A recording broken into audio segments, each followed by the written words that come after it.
In today's video, we're going to go through all your questions about our deep winter greenhouse here in Mongolia. Why did we decide to build in Mongolia? Why this type of greenhouse? How did we come up with the design? Why did we choose the materials that we did to build it? How does it work? What we are going to use it for? And most important question is, how much does it cost?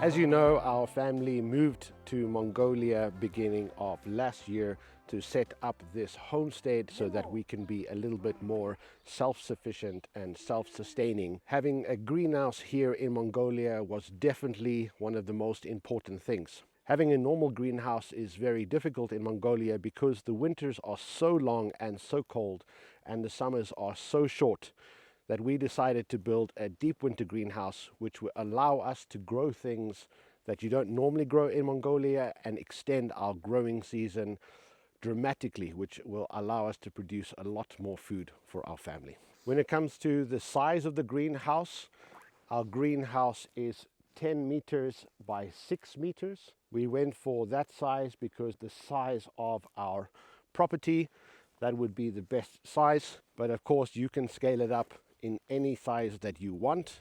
It's mostly about the angles of the roof and the face that you want to have. Here in the front of the greenhouse, this is all going to be outside gardens. We started a little bit on it last summer, but we were so busy with building with the greenhouse so we didn't really finish that, but we were gonna really get that organized and working properly in the spring. Here in Mongolia now at the moment it is minus 26 degrees centigrade. At night it's getting down to about 40. Yeah, this part now, mid-January to mid-February is the coldest time in Mongolia. There are going to be some nights where it's going to get down to 40 degrees. When it comes to coming up with the design for the greenhouse, this is not a new design. We were doing lots and lots of research about how to design it and how to put it together. So we actually designed this greenhouse ourselves based on what material we can buy here in Mongolia. But we used all the principles when it comes to building a deep winter greenhouse. On the shape of the greenhouse, the front part here is what you call the knee wall. Most of the other greenhouses can be a little bit higher, and you can have ventilation windows on the front of the greenhouse. Because of where we are in Mongolia, we have a lot of wind coming from the north to the south. If you had wind coming from the south to the north, it would be great to have windows for ventilation in the front so the air can flow in and out. That was a bit of a design that we had to come up with since we had a northerly wind. We went a little bit lower on the knee wall and we added front ventilation on the sides. We have also allowed spacing so we can add more ventilation windows if we choose, and that's why we put windows on the side that will open up in this direction, so as the wind comes from the north it will be pulled into the greenhouse and out the top windows. If the wind was in a different direction all the time, we would have had a little bit of a different design. Inside the greenhouse we have actually gone down 1.5 meters, so it's below the ground. This here is what you call the face of the greenhouse. You want to be as perpendicular to the sun, as this is a south-facing greenhouse. During the winter, during the solstice, we have an 18 degrees. That's why we decided to go with this angle. It's a 55-degree angle. The best would be a 70-degree angle, which is exactly perpendicular to the sun.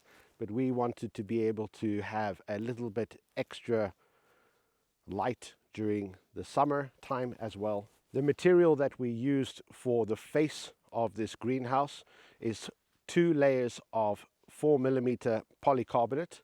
So we have a 2-channel 4mm polycarbonate on the front.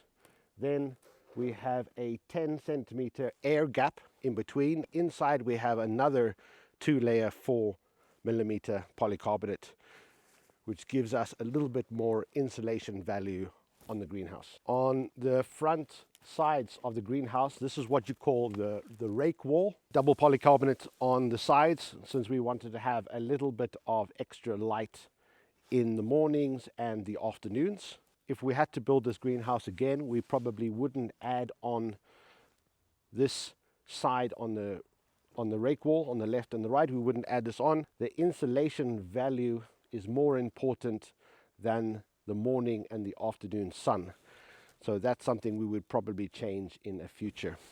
These are our windows that we've just covered up for the winter. As the windows are automatic, we don't need them to open up and close during the winter, so we've just put some foam to cover it up. On the foundation, we have concrete blocks, and then we built up with wood. We have 10 centimeter hard compound foam, which we then concreted and painted. In the gap between the wall, we also then have a 5 centimeter hard compound foam, and then drywall on the inside.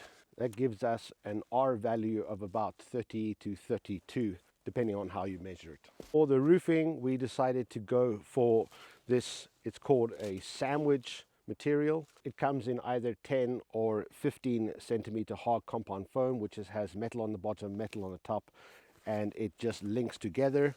Here in Mongolia, there's a lot of it because they build all the factories with it. So it's easy, you build the frame and then you just put it on. So this is 15 centimeter hard compound foam, and it just slotted in and we just screwed it in. So it's very easy to use and works well. We've just put a simple water drain system at the back. A lot of questions that we had is it too close in? Does the water come off? No, it doesn't. It actually, because of the angle of the roof, it does drip off. Later on in the spring or summer, we will put this to a water collection system so we can collect the rainwater as well. Here on the left side of the greenhouse, we have twin layer vacuum doors, but we're going to make some changes in the spring. We're actually going to add another section to this greenhouse so that we can have 2 doors going in, as we found that this is not working that great. But we knew that, planned to build a little bit more, but we ran out of time. So we have some more work to do. The great thing about Mongolia is that you have sun around 250 days a year. You're constantly having sun, which is absolutely great. Okay, let me show you inside. We've noticed over this winter that we have about a 30 to 35 degree difference from inside to outside.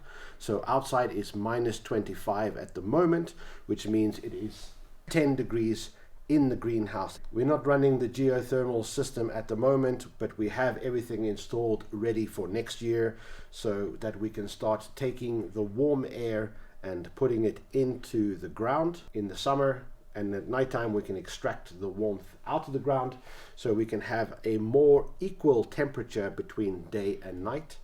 And we can also start to store up heat in the ground for next winter. Ground temperature at the moment is plus 2 degrees inside the ground, which is fantastic for the roots. Inside the greenhouse at the moment, we're not doing too much. We just planted a couple of winter salads. But most of this space we're going to start filling up now in the spring. When it comes to planting, you should start your seeds about 6 to 8 weeks before the last frost. So we're just trying to work out, here in Mongolia, the last frost is guaranteed from the 19th of April. From the 3rd of April to the 19th of April will be safe to plant. But because we have a greenhouse, we can start our seeds and get everything out here as soon as possible, which I think we'll be able to do in March compared to outside in April. To be able to be sitting here in the winter in Mongolia and have most of this greenhouse completed is an absolute pleasure. Yes, it exactly. was a very busy summer. Even though we're not actually finished with this greenhouse, we have a couple of things that we still need to do. Some improvements to make, and that's the great thing, is that we're learning as we go along about how to improve it. We've had some help from the University of Mongolia, one of the professors there. It was nice that he came with one of his cameras, which is a heat sensitive camera, so we can see where there are some heat loss. So those things that it's pretty much easy to fix. Yeah. The reason we built this greenhouse and the design that we made and the material that we used is we wanted to be able to, of course we had a very tight budget since we were spending all of this ourselves and we didn't have unlimited funds. So we wanted to be able to build this greenhouse and be able to find all the materials for the greenhouse here in Mongolia. Most things are imported from China. Many companies here, they would design something like this and they would import all the material from China because it is slightly cheaper. But we wanted to be able to have everything here in Mongolia, so if anybody was inspired, they would be able to build this greenhouse for themselves here. Yeah. With finding all the material in Mongolia. Also, in the finding the materials is not as that easy. Finding material in Mongolia is really not easy, but we've learned so much. Exactly. Next time if we build our home, if it's house, then we have a lot of knowledge. Some questions. Is it necessary to dig the hole for all the piping so deep as we did? No, it is not necessary to do that. We had a choice. Where we decided to build this greenhouse, we have a very low, we don't have a water table that's very high. Water table? Water table is, sometimes you can dig like 1 meter down and you find water. Actually, one hill over, we have some friends there and they have a very high water table. So they wouldn't be able to dig 3 meters down. Yeah, even 1 meter. Even 1 meter down, and they have a river underneath their house. It depends on where you're going to build it. If you can go deep, that is also great. But if you can't, the rule is normally around 6 feet. But then you would 6 feet, maybe 1.5 meters is 6 feet. But then you would have to spend a lot more money on the concrete, so you can really put concrete on the sides and concrete at the bottom. And make sure that it's completely waterproof and airtight, and insulated, so that you don't have any heat loss from the inside to the outside. Yeah. But fortunately, we will be able to go down. So here in Mongolia, when it comes to cost, excavation is much cheaper than it is overseas. About $1,000 for all the excavation, which overseas you would be paying 10 times that, 15, 20 times that. So that really helped with that. So it was no problem to go deeper. If we are doing consulting, it's very important about where you're going to build your greenhouse and the ground that you're going to have. Is it, solid rock? Is it clay? Is it, how's the water table? The frost depth. So that's why we decided to build it like that. If we did it again, here, would we do it slightly differently? For the side walls, we used 20 centimeter hard compound foam. If we did it again, we might have used Euro blocks all the way down and the foam just to give us a little bit extra support. Yes. But that's okay. It worked out, but it had its challenges. The fan system, people asked, is that for heating as well? Is it heat fans or cooling? Oh, yes. So I said, no, it is just fans themselves. What it does is airflow. So during the day when the greenhouse heats up, you have a lot of hot air and humidity inside the greenhouse. Those fans draw the heat and humidity through the section of pipes underneath the ground, the earth battery. They will help to dehumidify your greenhouse, but they will also put the heat into the ground, and the exit flow pipes is coming cooler air, so it helps to, during the daytime, it will help to cool your greenhouse when it is really hot. You're storing that heat into the rocks and the sand and the gravel in the ground, and at nighttime when the temperature goes down, you'll be able to extract that warmth that you stored during the day to warm up the greenhouse at night, which is really great. If you can reduce the gap between the day and night temperatures, plants absolutely love that. You're going to have a day and night cycle. You're also going to have a seasonal cycle. So if we are charging that earth battery for the whole season, when it comes to November, December next year, we're going to be having stored a lot of energy inside the ground. We'll be able to extend our growing season much more. The wood that we used is lurch. Here at the mills, you pretty much have two types of wood. You have lurch and you have pine. The first decision was, should we make it all from metal or should we make it from wood? We decided from wood because it was a lot cheaper. And actually, once we've looked at the data, it holds a lot more heat at the night, which is really great. We just made sure that we painted it with waterproof paint, and we will keep maintaining that so it lasts longer. Yes. And also to ask about the polycarbonate? Polycarbonate, yeah. Polycarbonate, it's age, like how many years? Yeah, they say the polycarbonate should be 8 years. 8 till 10 years? 8 till 10 years. And going for polycarbonate like this, we've heard stories, people have spent a fortune on very thick, expensive, hard polycarbonate, and then there's a storm and it just breaks anyway. So this was probably the best. You can go for, they have other greenhouse options where you have the plastic material, and you can have 2 layers of that and you can keep air inside so it becomes like a bubble. So that was another option. This is the option that we decided to have, and we are much happier with that. Polycarbonate is much better than glass. The way the light hits the polycarbonate, it spreads the light. Question about the lighting, we will do something a little bit different next year depending on what we want to do. The problem is where we have around, in the middle of the winter, it is about 6 to 7 hours of light, but because we have mountains on the left and mountains on the right, the sun rises around 9:30 today, 9:15 actually. So anyway, because of the mountains. The sun rises around 8:40, but only comes over the mountain at about 9:15, and then sets a little bit earlier. So we just get about 6 hours of sunlight, which is not ideal for growing in the winter. We can maintain what we have. So if we are going to have winter crops, we would want to start them a little bit earlier and then just maintain them through that.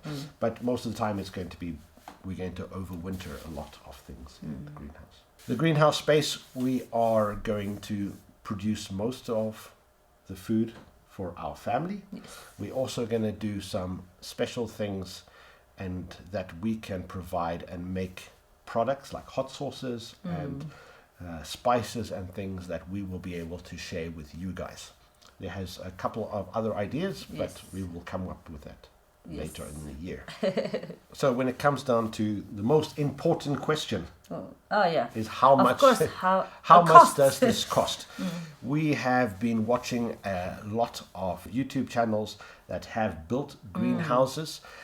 There is a guy who just did a video about the breakdown of his greenhouse, which is pretty much the same size greenhouse, and his greenhouse cost between $50,000 and $70,000. $50,000 to $70,000. Wow. Our greenhouse cost between $12,000 and $13,000.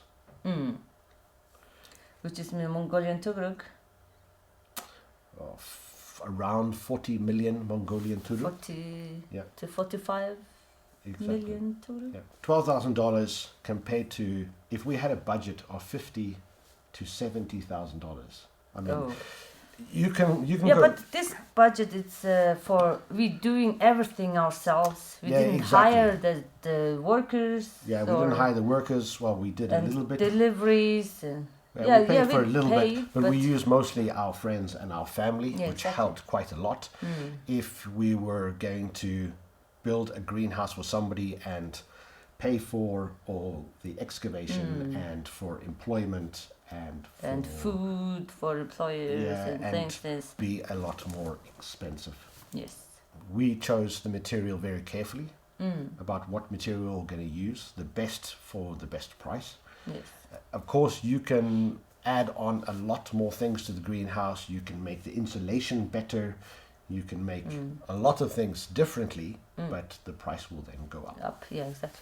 And also a couple of things to build for next summer. So example that double doors, the budgets will come up eventually.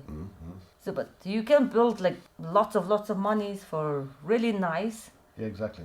Yeah, we wanted to be able to create a greenhouse that is at a lower budget but works, so that anybody can get inspired and say, okay, I can build this for this much money. Yeah, exactly. A lot of people in Mongolia don't have unlimited budget. Yeah, exactly. So instead of buying a car, or instead of having 2 cars, you can have 1 car in the greenhouse and be able to provide food. Instead of you having 2 proofs, and you got 1 proof and 1 greenhouse, and Exactly. less traffic. What called? Yeah, there will be maybe more help for their life.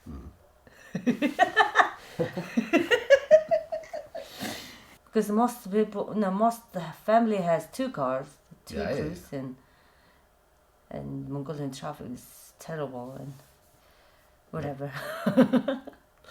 But we So, have but, a yeah. beautiful space that we can use to grow things for our family, which is amazing. But also it's really nice to see the kids Yeah, can see us and work and appreciate that the hard work and teach Flame how to grow stuff. yeah, if they decide to make a greenhouse, Yeah, and many they have a lot of space. many Mongolians in the city have a property outside of the city, Mostly. which is mostly their Yeah. summer homes. I mean, Yeah, the summer homes. area that we are in, it's a summer house. All these No, are even the mosses. GAHT, yeah. So we have a couple of things that we still need to do on this greenhouse and prepare for next year.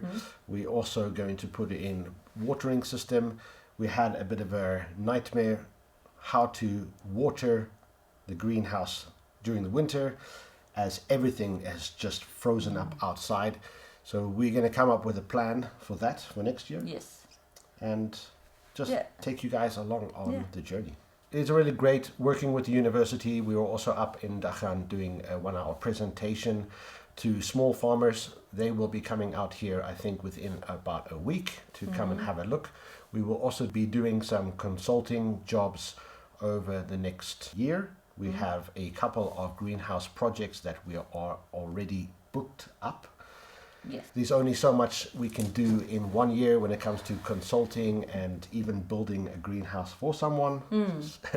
So there's a lot of work. So yes, we do consulting, whether you build the greenhouse yourself and buy all the material and we just help you with the consulting. So we'll have a project consulting fee or just a day fee where we can come out there as many days as is needed to make sure that the greenhouse is built the way that you would like it. And if you already have an existing greenhouse but you want to just add in a ground to air heat transfer system to extend your growing season, depends on the size of the greenhouse, and for the material is probably around $2,500, excluding of course the excavation fees. Adding a ground to air heat transfer system to a greenhouse that is already built is definitely I think worth it. Yes, I think so too. It'll definitely extend your growing season, and if you're selling stuff you'll be able to get that money back within 2 seasons. So definitely worth it. So guys, I hope that we were able to answer some of your questions about this greenhouse. I'm sure there are a lot more questions, so if you leave something in the description, we will try to answer you as much as we can. Yes. And otherwise, during upcoming episodes, we will answer all of your questions. But we are absolutely thrilled, and we are so glad that we can take you along on this journey. Yeah. Yeah, that was great. Guys, beginning of the year, next week we are getting back to work. We have a Yes. couple of things that we want to start renovating. So full speed ahead for this year. Guys, thank you so much. We love you to bits, and we will see you on the next one. Yeah. Thank you. Bye guys. Bye.